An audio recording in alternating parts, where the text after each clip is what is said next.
こんにちは、しのです。今回はテックラインのバックフロート BCD をご紹介したいと思います。はい、こちらが今回購入したテックラインのバックフロート BCD になります。テックラインって日本ではあまり聞き馴染みないかと思うんですけど、ポーランドのメーカーになります。僕のシェルドライと同じポーランド製ですね。で今回こちらなぜ購入しようかなと思ったのは、ドライの時に僕いつも OMS のバックフロートを持って行ってたんですけど、若干そのハーネスがちっちゃいなと前から思っていてですね、この脇とかをね、一番最大にして着てたりとか、あとは D カンの位置、それによって D カンの位置が結構上目になっちゃってたりして、ドライで使うにはちょっと小さいなと思っていてですね、そこで今回 BCD をパーツから全部一から組み直そうってことで、テックラインの BCD を購入しました。テックラインに限らず、このバックフロートの BCD ってパーツごと、例えばブレードとかウィングとか、ポケットとかハーネスとか別々で購入して、自分好みのパーツをね組み合わせることができるんで、そこがバックフロートのいい点かなと思います。ではこちらのテックラインの BCD の特徴をちょっとご紹介したいと思います。まず特徴的なのがこのウィングですね。よくある丸い浮き輪みたいなウィングではなくてですね、左右非対称のこちらピーナッツ型となってます。商品名もピーナッツ13アシンメトリックっていう、商品になってますね。13っていうのは13リットル入るサイズになってます。このウィングは、キッズ用の10か11かなリッターと13リッターと、あとは16リッター、20リッターがあってですね、16リッターがだいたい標準っぽいんですけど、僕はドライで使うことを想定して1個下の13リッターにしました。でも前回のパラオでもウェットでこちら持ってったんですけど、僕の体型だと13リッターで全然浮力確保できましたね。っていうこのピーナッツ型の、ウィングが特徴的な商品となってます。でこのピーナッツ型の利点としては、インフレーターの部分がですね突き出てる形になってるんで、ファーストステージと干渉しない位置に持ってこれて、しかもウィングの位置を下げられるっていう、特徴があります。なので水面で膨らました時により顔が出やすいっていう構造になってます。でテックラインではこのピーナッツ型以外にも普通のドーナツ型のウィングもラインナップとしては揃えてありますね。あと特徴としてはいろんな色があってですね、これ僕黒選んだんですけど、それ以外の色、いろんなカラーが揃ってます。あとはですね、バックプレート、こちらウィングと一緒の黒にしちゃってるんでちょっと今見づらいかと思うんですけど、バックプレートの色もですね、いろんな色が選べます。僕はアルミの黒にしました。アルミ素材だと、このアルミ素材だといろんな色が選べます。もちろんステンレスプレートもあります。最初ステンレスプレートにしようかなとも思ったんですけど、ステンレスプレートの方が重量があってウェイトを減らすことができるんで、重量があっていいかなと思ったんですけど、旅行に持ってくってことを考えると、ちょっと軽いアルミの方がいいかなっていうのもありますね。あとは旅行用にですね、もっとコンパクトになったバックプレートもあります。あとこのテックラインの特徴としては、いろんなパーツが豊富なんですよね。例えばこのハーネス、僕の場合この肩パッドみたいのがついてるコンフォートハーネスかなにしたんですけど、そういうのがついてないのもあったりとか、ウェイトポケットも何個かサイズがあったりですね、僕はドライで使うんで割と大きめのウェイトポケットにしたんですけど、ほんとちっちゃいウェイトポケットだったり形が違うものだったり、あとこういうトリムバッグ、今僕は前につけて小物入れにしちゃってますけど、こういうトリムバッグだったりとか、あとは後ろのタンクベルトも金属だったりプラスチックだったり、こちらのタンクと設置する部分のプレートがファブリックだったり金属だったり、金属でもアルミだったりステンレスだったりカーボンだったりっていうのがありますね。そんなわけでパーツが結構豊富なんですね。色も豊富ですし、自分好みの BCD に組み上げられるのがこのテックラインのいいところかなと思います。それでは実際に僕が購入したパーツと組み立て方をご紹介したいと思います。はい、こちらウィングになります。よくある丸い形のドーナツ型ではなくて、ちょっと変わった形をしているアシンメトリックな形をしているピーナッツ型ですね。ピーナッツ13アシンメトリックって書いてます。でこちらは13リットルのモデルになります。ちょっと小さめの、ウィングですね。排気は上と下にあります。でちょっと短めの中圧ホースと、ただのバージョン違いだと思われるトリセツ、マニュアルですね。はい。であとこれについてたのかプレートについてたのかちょっと分かんなくなっちゃったんですけど、プレートと固定するネジがついてます。はい、次に、プレートとプレートのクッションとタンクホルダーって言ったらいいのかな。タンクが当たる部分のパーツになります。これセットではなくて、もちろん別々のパーツになってます。で、プレートは黒のアルミのプレートにしてます。で、背中に当たるパートですね。あとは、さっきのウィングにつける、タンクが当たる部分のパーツです。これは、生地、ファブリック素材になってるんですけど、これも金属のものとかあります。はい、ハーネス。ハーネスは今回、肩パッドみたいのがついたコンフォートハーネスにしてます。これがついてない普通のハーネスもあります。で、こちらがハーネスのパーツですね。ウェイトポケットになります。ウェイトポケットも何種類かあるんですけど、ドライで使うのでちょっと大きめのウェイトポケットにしました。これはウェイトポケットとプレートをくっつけるネジですね。タンクベルトとトリムポケットですね。これそれぞれ別の商品になってます。で、タンクベルトはここプラスチックのものにしてます。金属のものもあります。で、もしかしたらウェイトポケットだけでウェイト入りきらないかもと思ってトリムポケットも買ってます。あとこちらは別途購入したネジになります。バックプレートのクッションを取り付けるためにネジが必要で、しかもこれ付属してないんでネジ別で買いました。ウェイトポケットをつけるために長いのが2本と、あと短いのが4つ。ここがウェイトポケットですね。これは短いやつです。はい、組み立てていこうと思うんですけど、このマニュアルに作り方とか一切書かれてないので、これは本当になんか仕様とか注意事項とかそういうことしか書かれてないので、ネットで調べながら作っていこうかなと思います。テックラインのオフィシャル YouTube チャンネルに、ハーネスの組み立て方とかの動画が上がってるんで、それを参考にしながら作っていこうかなと思います。はい。ではまずプレートにハーネスをつけていきたいと思います。基本的にはこのテックライン以外のバックフロートも大体同じ作りになっていると思います。まずは。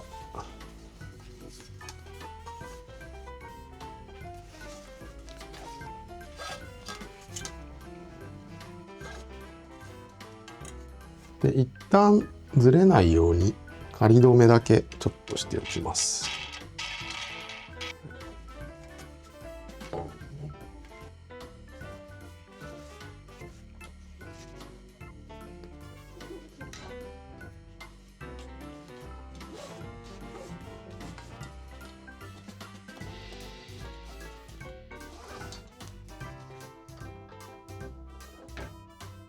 で、オフィシャルではここで胸のところゴムのパーツにしてたんですけど、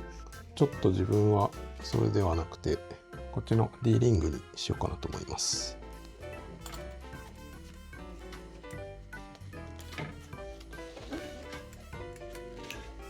多分ゴムにしとくと、インフレーターホースをこう挟めると思うんですよね。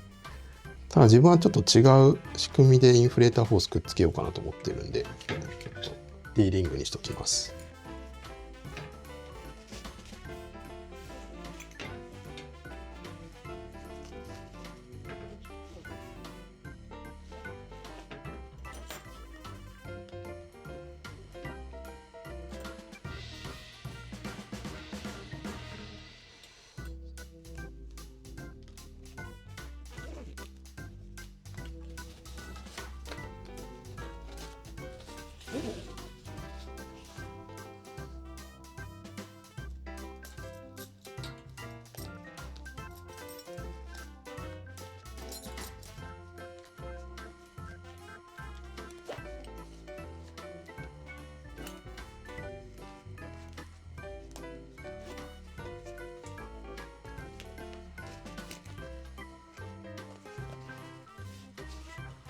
はい、それでは逆側もつけていきます。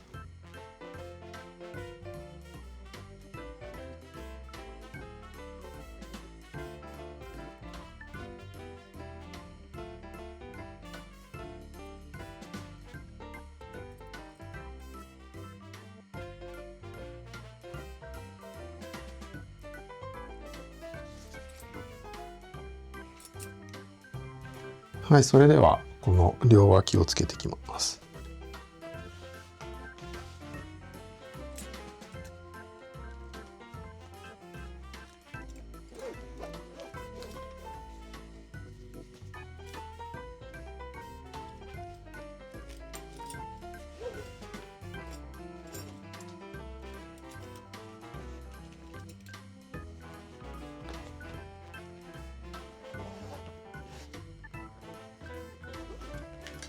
で、ここの長さを調節して、サイズを決めます。体の大きい方はここの長さを長めにしたりとか、あとは女性の方とか小さい方はここを短くするっていう形で調整しますね。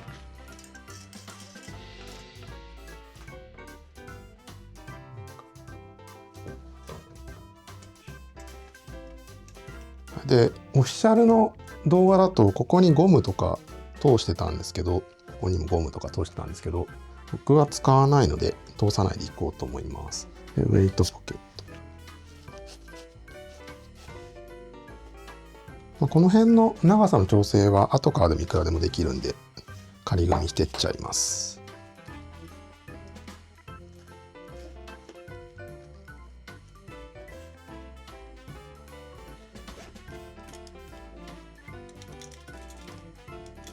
このゴムはこういうビロビロって出てるやつを止めるやつっぽいですね。だからこれをつけるんであれば先にゴム通しておく必要があります。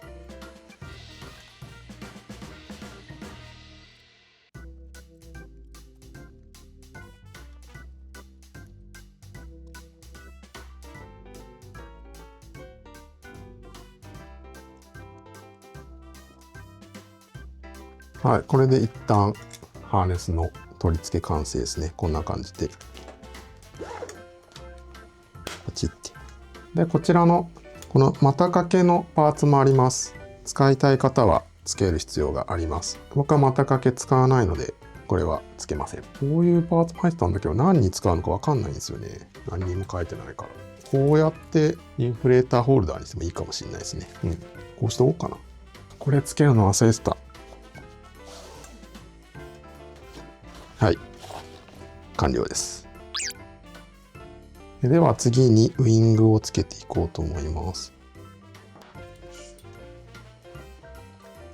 この取り付けたんですけど邪魔だからちょっと一旦外しちゃいます。先にウイングつけといた方が良かったかもしれない。一旦外します。はい。この状態でプレートとウイングをつけた方がいいかもしれないですね。でこのフロートウイングにもここのベルト通す穴が入ってて、バックプレートにもこれが開いてるので、ここを合わせる感じですね。合わせて、こちらのタンクベルトを通していきます。裏から通して、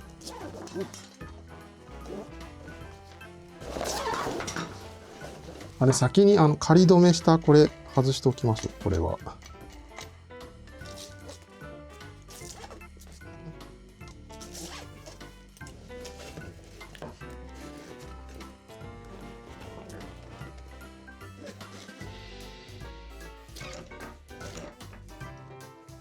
はい、それではプレートとウィングを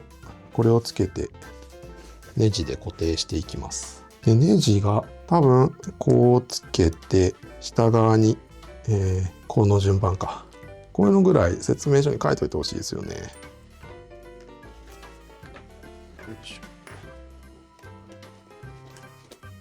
一旦仮止め。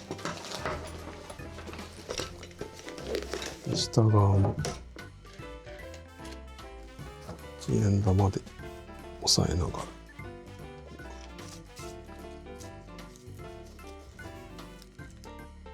で下側にはこのトリムポケット1個つけておきましょうかね。両方につけようかなとも思ったんですけど、1個は前のベルトにつけようかなと思います。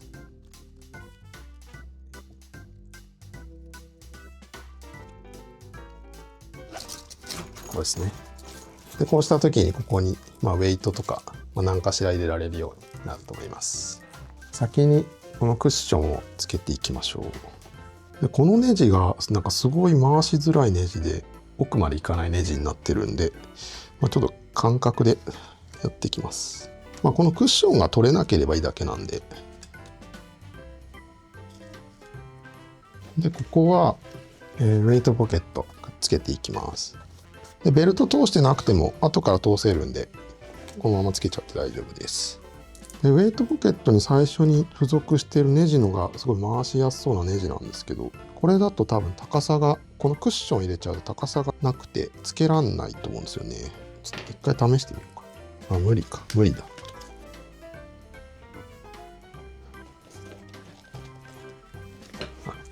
でこれギュッと締めてるわけじゃないんで、こう稼働するようになって。このネジがなかなか回しづらいんだよな。いいでしょう。はい、そしたらベルトを通して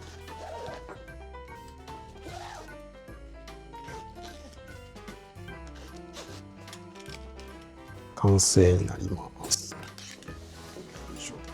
あとは実際着てみて、ここら辺のサイズ調整をね、していこうかなと思います。はい、それでは BC 背負ってみたいと思います。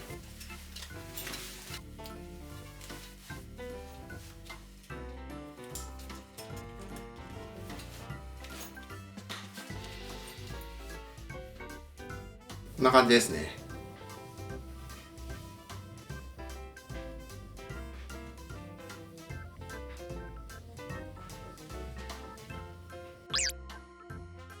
今回こちらをパラオの海でウェットでちょっと使ってきました。もともとはドライ用に使おうかなと思って買ったんですけど、せっかくなんでパラオでウェットで使ってきました。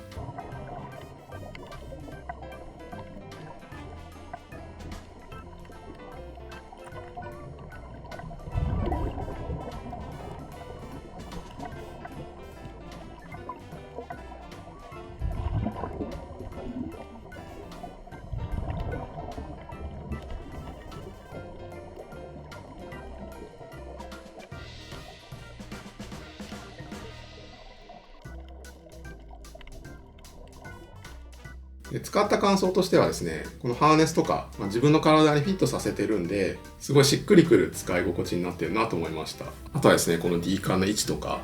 数とか、自分でここがいいなと思ってつけたんで、そこら辺もなんかすごい使い勝手がいいなと思います。あとちっちゃいこのトリムバッグ。組み立てた時はタンクベルトの後ろにつけて追加のウェイトポケットにしようかなと思ったんですけど、ウェットの場合だとね、そんなにウェイトいらないんで、前のベルトに通して小物入れとして使ってます。やっぱりですね、ジャケットとかスタビとかに比べて小物入れが全然ないんですね。なんでこういうポッケを前にこれつけて、リールとかナイフとか、なんかそういう小物を入れてます。あとは、ハーネスのベルトがむちゃくちゃ長かったんで、自分で適切なサイズに切っちゃってるのと、あとはですね、このバックプレートと背中のパッドと、あとウェイトポケット。これを留めるときにですね、こういう専用ネジで留めてるんですけど、ウェイトポケットのところの専用ネジが両方とも取れました。で、パラオではもうこのウェイトポケットがバックプレートについてない状態で使用してましたね。はい、これがですね、すぐ取れちゃったんで、僕が帰ってきて、ホームセンターでステンレスのネジを買って、つけてます。なんでね、専用ネジ別に買わなくても普通にホームセンターでネジ買えばよかったなっていうのは思いましたね。あとはですね、僕が今まで使ってた OMS のモデルだと、この背中のバックプレートが金属ではなくてファブリックの素材だったんですけど、今回アルミの金属にすることによって若干ウェイト減らせてるんじゃないかなっていうのは思いましたね。もちろん陸上重量はこっちの方が重たい気がしますけど、水中での重量はこっちの方が沈むマイナス浮力になってると思います。BCD の乾燥重量をちょっと測っていきたいと思います。3.21 ぐらい。OMS だと 3.09。若干 OMS の方が軽いですね。多分このバックプレートが金属なのか、こういう生地なのかにもよって違うかも。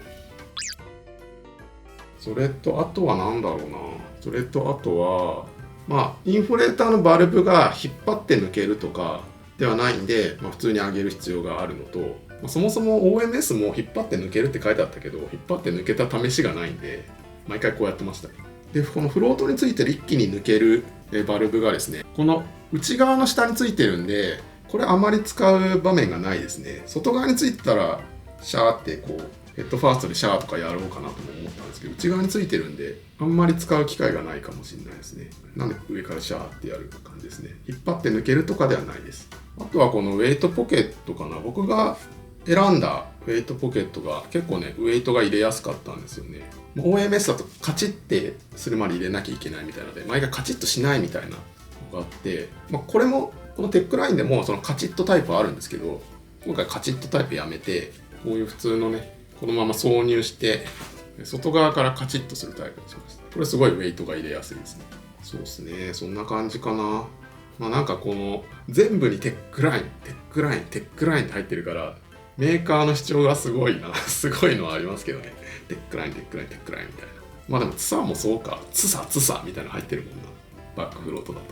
でこのテックラインの BCD なんですけど、オフィシャルではネット販売とかはしてないんで、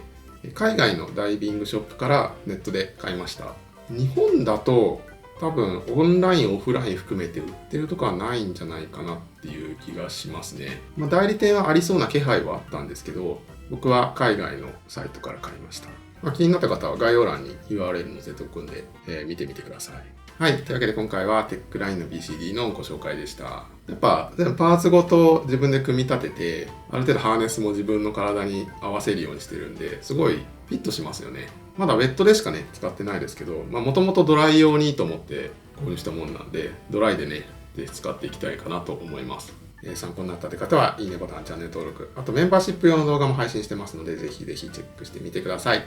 それじゃあ、バイバーイ。